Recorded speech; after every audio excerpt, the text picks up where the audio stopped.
Are you good for about 20, 25 minutes? Yeah. All right, let's do it.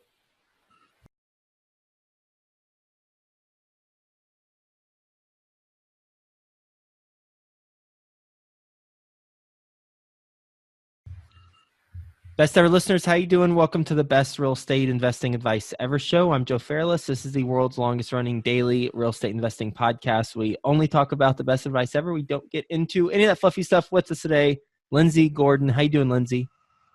I'm good. How are you? I'm doing well, and nice to have you on the show. A little bit about Lindsay.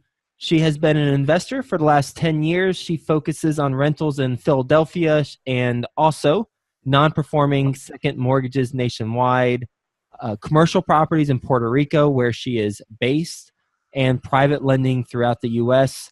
Also has a travel investment vlog, and the link to that will be in the show notes page. So with that being said, Lindsay, we give the best ever listeners a little bit more about your background and your current focus. Oh, yeah, definitely. I was based in the Philadelphia area for about 28 years of my life. So I started investing in real estate there when I graduated college. I started just doing flips and then got a portfolio of rental properties throughout the area, which I still have today. And then from there, I started investing in non-performing second mortgages. And after that, I moved to Puerto Rico to take advantage of some tax benefits. With that move, we decided to invest in commercial properties in Puerto Rico. And ever since then, I've been doing some private money lending for rehab projects throughout the U.S. And I also started a travel investment blog. We have a lot that we can talk about. Yeah. So, all right. After you graduated college, you built a portfolio of rentals in the Philadelphia area, and you still have those. What is the typical, will you tell us about one of those deals, price point and rent and all that, just so we have a sense of the type of properties you have? Yeah, for a majority of the properties, they were worth around 100 to 130,000 in the after repair value at the time I purchased them in 2009 to 2012. And I purchased each of those and did the rehab on them to get them rent ready, so that I was all in for about 65% of the after repair value. Got it. From there, I refinanced, and then once I had the tenants in there, I refinanced, and I continue to get about $300 to $500 of cash flow each per property. How were you buying them initially? I initially bought them with investor capital, just other people who wanted to private lend. My first investor was my dad and my grandmom, and then from there, it was a variety of other people in the area. And how did you structure those agreements? I just had the investor hold a note and mortgage on the property, just like any bank does. And then from there, I paid them a percentage of interest each month. And then I paid them the full capital back when I went to refinance the property at the end of the project. Got it. So you were buying them all cash initially? Yes. Okay. Because they needed a lot of work, but you can't really get a bank loan, especially back then. Bank loans weren't really a thing. Mm-hmm. Did they also fund the rehab budget too? Yes, they did. Okay. And so you built a portfolio in Philadelphia. You live in Puerto Rico now. How do you oversee the successful, management of your portfolio in Philadelphia? Thankfully, I have a few people that, a lot of friends and acquaintances in the industry that I lend money. So I lend money to them. So they tend to help me out a lot, taking care of my properties. Because actually I had a hard time finding anyone. I do some Section 8, and I couldn't really find any people that do property management that would property manage Section 8. So I just do mostly virtual. I like to set up a lot of systems in place. So all my systems online with paying for things and receiving payments, it's all electronic. So that way I can do it from Puerto Rico or anywhere. What are some of the systems? You said online payment is one. What's another system that you have to manage while overseas? Well, I use QuickBooks for the majority of the management of everything, and then that way when I receive and send payments, I know exactly what's going on. And then I just have everything automated in my bank account to send payments out, and I also actually have tenants deposit into my bank account, and or I also have a system where I have a virtual mailbox. They can send the payment there, and then I can forward that to an electronic processing system for my bank account. Okay. And in terms of getting the units rent ready and any on the maintenance requests, how do you handle that? For Rent Ready, I have a guy I hired. It's kind of like he's kind of like a property manager, but just for the tenant, putting the tenant in place, just like a property manager would. But then after that, I take over and handle everything else. So it actually saves me money in the end because I don't have to worry about paying the monthly fee, and I don't really do much work. And he'll actually turn around and find a contractor anyway to come help me fix any issues that I might have. And how many units do you have in Philly? Right now, I have 10. Are they all concentrated in a certain neighborhood or area? No, they're all over. Okay. So then you have the single family homes, and then you switch to non-performing second mortgages. How come? Well, it seemed like you might get $300 to $400 a month for a property, but you have a lot of maintenance requests, or sometimes it's difficult to find a tenant, and the tenants are just different. They're not as reliable as a homeowner is. A homeowner owns their house, so if I can get a $300 to $400 a month, they're mostly second mortgages, so a $300 to $400 a month second mortgage payment, then a lot of times I could get that without any money invested into the mortgage because we buy them non-performing, so they'd be really cheap. They'd be paid off in a few payments, and then after that, I have a lot less to worry about and a lot less liability in the performing note. And you mentioned that homeowners are more reliable compared to renters, but you're buying non-performing second mortgages. So how do you reconcile that? As far as like the reliability of the Yeah, homeowner, yeah.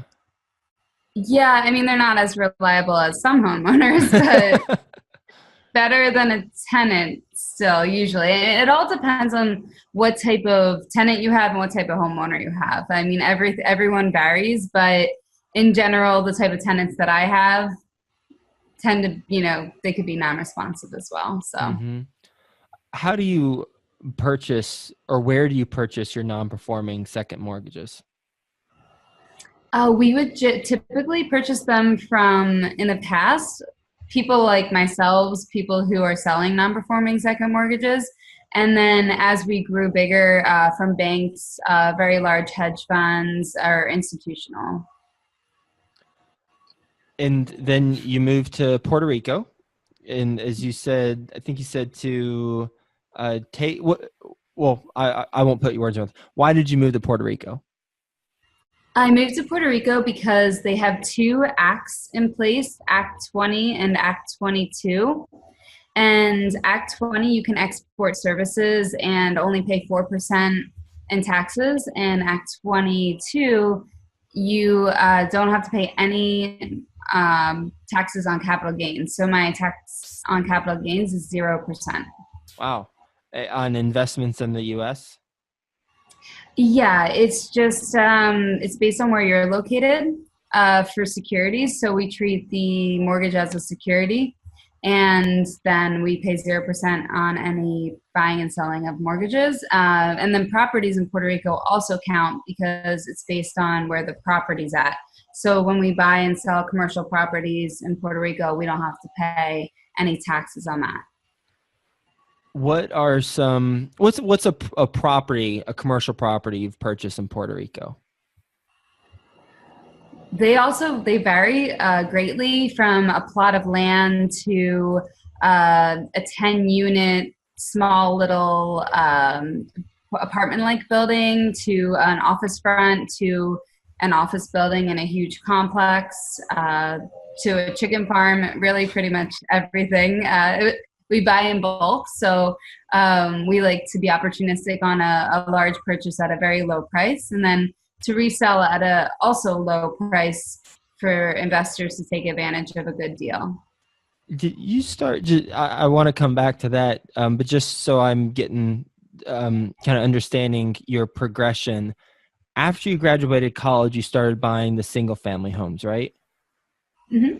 How are you getting well, you said you were partnering with investors to acquire those and then you'd exit them out. Did you do that on all of the 10 that you have, that same structure?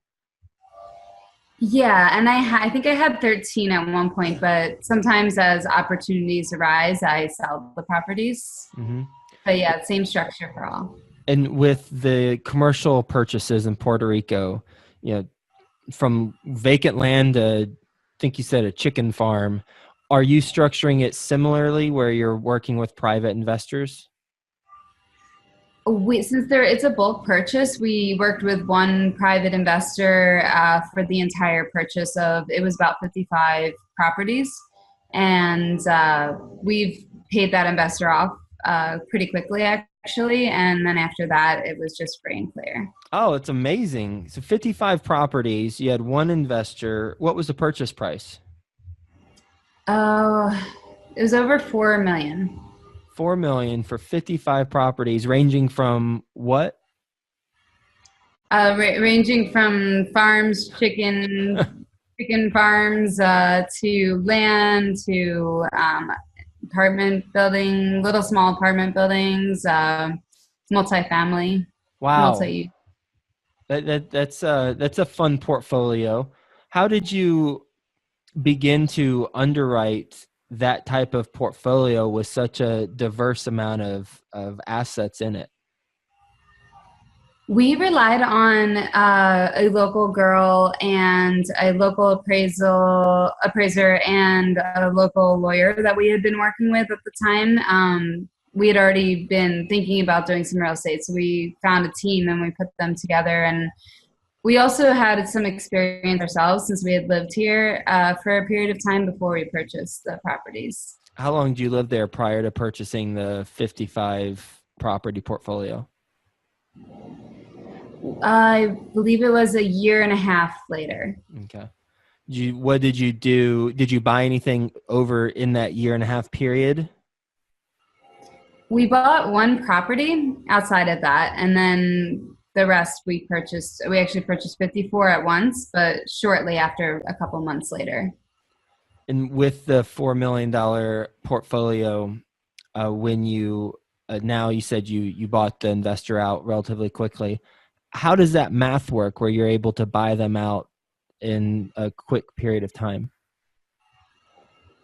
Well, we took our deal with the investor was that we were allowed to pay them back each month, and we could pay them back from all the proceeds of the sales of the property. So I had sold enough of the property worth to pay them back in I think it was about 6 or 7 months. Wow. Okay, so you sold of the 55 or 54, 55 properties, you sold some of them off in order to pay that investor back, and then you're keeping the rest at free and clear. Yeah, and we're still continuing to sell them. I have 7 left, and it's been about 2 years since we've owned them. Wow. So out of the 50, was it 54 or 55? I had 55 in total because I bought one outside of that. Okay, I'm with you. Of the 54 unit portfolio, you have 7 remaining? Yes. Interesting. And how many did it take? How many did you need to sell in order to pay the investor off? I feel like it's been a long time and I kind of forget. But about half? I want to say like 20. 20. That's incredible. Assuming, and of those 20 or so, basically I'm wondering how much more was left. I guess let's start this way. You purchased it for $4 million. What was the value of those properties at closing? That might be confidential information. I'm not sure I'm allowed to share Oh, all right. Fair, the fair. pricing on the portfolio, but it was a significant discount. Mm-hmm. There was quite a bit of risk going into that. We were very nervous at first because even though we lived in Puerto Rico, you know, we know maybe too well the problems that there are in Puerto Rico, and we weren't sure about people wanting to purchase things in Puerto Rico. Shortly after we purchased the portfolio, they had all the bankruptcy issues, and then after that we had the hurricane. So you know, it's not been it's been a roller coaster ride, I guess, of different events. So people are still buying, investors are still investing, and people in Puerto Rico actually had more cash than we thought to buy these properties cash, the ones that are not financeable. Mm-hmm. Wow. Yeah, I can't imagine the different challenges. Which one was the greatest challenge out of all of those that you mentioned, and how did you overcome it? Well, actually, I mean, the hurricane, it only just postponed people purchasing, but once it was over, then it actually helped spawn some people to have to move out of a property that they had into one of our properties because we really didn't have much damage, if any, from the hurricane, which was great. The bankruptcy didn't really affect things. When you thought people still weren't buying, people were buying. So it didn't really affect things too much. I think now it was a bulk purchase, and I have a few properties that are just not as desirable, and that's probably my biggest hurdle is how do I sell these 7 random properties that no one wants. Is one of them the chicken farm? I sold the chicken farm. You sold the chicken farm. What's an example of one of them that's challenging to sell off? I have a property, and it's supposed to be worth about $300,000. I think we have it listed at $293. It's a big plot of land, and it's in a fairly desirable area, and it's by a lot of shopping centers, and it's not too far from the ocean and the city. And I think it might just not. We just haven't found the right buyer for that type of property. And it's just land. So that one is difficult. I have the other properties I think are more rural, and they're hard to sell because they're just in the middle of the island. Mm-hmm. How did you come across the 54 property portfolio? Well, we actually were working with, I've been networking and working with different banks and different large brokers, and originally these brokers, I had connected with them for second mortgages, but they found a package of properties. They knew that we were in Puerto Rico, and they presented it to us as well as everyone. And so it was a bid, and we won the bid. All cash? Yes. With the purchasing of properties in the U.S. compared to Puerto Rico, what are some of the main differences that you've experienced?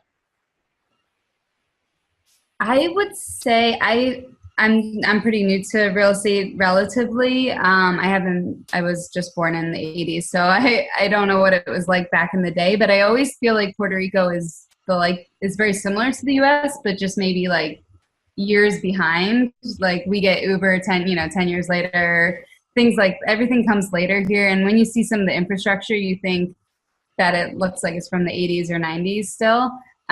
So I would say that it's probably similar to real estate maybe a few years ago, where there's still some opportunity for incentives in real estate. And as far as the process of a real estate transaction goes, it's pretty standard though, because we still follow US guidelines.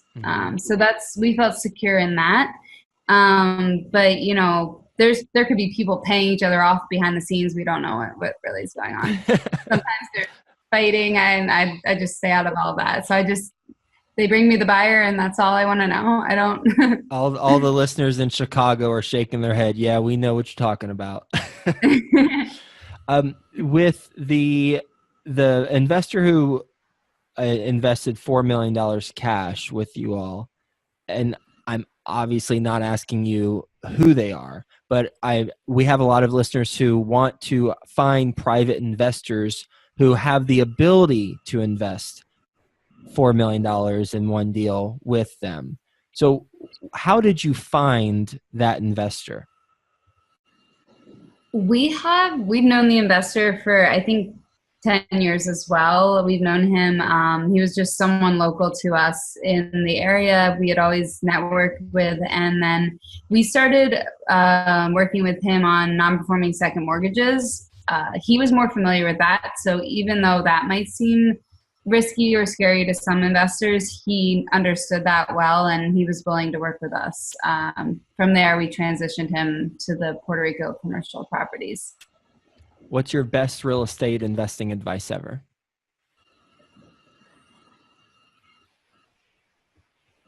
For me, I think some people get held up on the details of investing in real estate, whereas if you just start doing it, you'll realize that it's no more than making calls, following up, and sending emails. So for me, like, people think, oh, I'm so smart. I'm really not. I just hear a good idea. I make sure to find people that know what they're talking about, that can help me and validate my ideas, and then just do them. Most people would not take the move from Philadelphia to Puerto Rico because of tax reasons, even though it makes a whole lot of sense because taxes are our largest expense for the most part. And what do you think? What do you think about whenever you move from Philadelphia to Puerto Rico? Do you think about the portfolio that you have in Philly and how it's going to be such a crazy change, or do you just not think about that at all and just say, hey, it's better for taxes and it's an experience, so let me just do it? Yeah, just I thought it was a good business move and is better for taxes. I had no idea actually how valuable Puerto Rico would be to me, and by purchasing commercial properties, that has been probably one of the best money-making opportunities that I've had, along with the tax savings. So I'm not really afraid to do what other people are not doing, and that's what I think is the most important thing in investing. If people are talking about something, then I'm not really interested anymore. We're going to do a lightning round. You ready for the best ever lightning round? Oh boy. You're ready. You moved to Puerto Rico. You bought a $4 million portfolio. You're wheeling, dealing chicken farms. You're ready. First, though, a quick word from our best ever partners. All right. Best ever book you've recently read. I haven't read a book in a long time. That's probably a bad thing. That's all right. Best ever deal you've done that we haven't talked about already. My first workout on a non-performing second mortgage, I was able to get the homeowner to put $20,000 down, pay $300 a month, and still had a $60,000 balance, which they paid off in cash about 3 years afterwards. And I had bought that note for, I think, $8,000. What's a mistake you've made on a transaction? Mistake? Sometimes pushing borrowers too far when I don't really know what their limit is. What's the best ever way you'd like to give back? The best ever. How you like to give back to the community or however else? Oh, I like to volunteer my time, and if I'm able to, I go to a local Boys and Girls Club here in Puerto Rico and to an animal shelter.